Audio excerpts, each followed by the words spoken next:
Merci Monsieur le Président.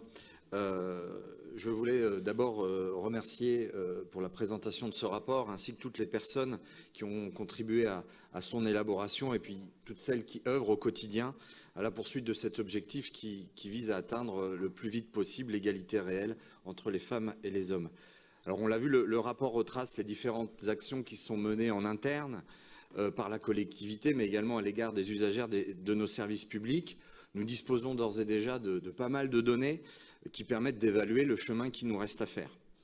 Pour cela, des pistes d'amélioration et de progrès ont été présentées par Cyril Sineux, qu'il faut absolument suivre.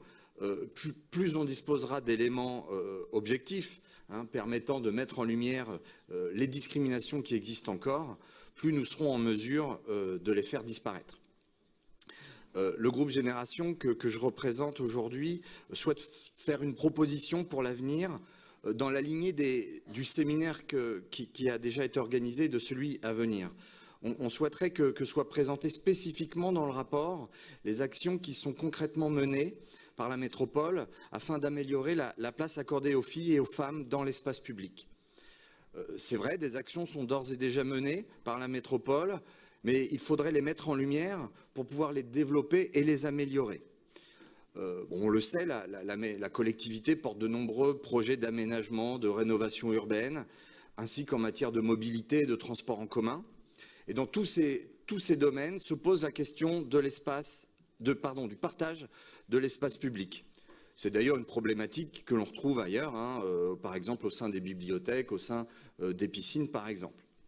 À cet égard, et c'est tout à fait normal, nous sommes très attentifs à une répartition équilibrée des différents usages. Et c'est pour ça qu'on organise souvent des concertations au plus proche des habitants et des usagers, car ces concertations permettent de faire apparaître les éventuels conflits d'usage que nous aurons à résoudre.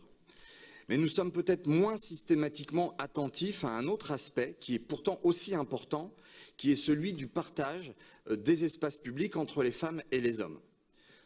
Alors il existe des démarches que nous accomplissons, on a évoqué les séminaires, mais souvent nous essayons d'organiser un certain nombre de démarches, je pense aux déambulations urbaines qui sont réservées aux femmes, qui permettent de recueillir beaucoup d'informations. Et il y a d'autres démarches similaires. Mais la question de l'égalité entre les femmes et les hommes ne semble pas toujours figurer parmi les préoccupations principales et transversales de toutes les instances qui sont appelées à se prononcer sur les choix d'aménagement des espaces partagés. Et pourtant, les enjeux sont extrêmement importants, bien au-delà de la question de la sécurité qui doit bien entendu être prise en considération.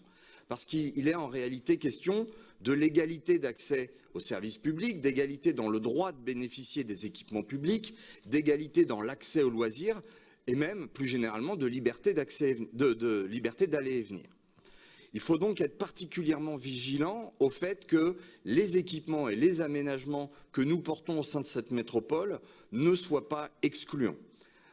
Aussi, ce que nous souhaiterions pour le prochain rapport, c'est de faire figurer spécifiquement dans le rapport un développement consacré aux actions que nous menons ou que nous souhaitons mener à l'avenir, un développement consacré au partage de l'espace public entre les femmes et les hommes, afin de mettre en lumière ce qui se fait déjà et de souligner ce qui doit encore être fait. Je vous remercie.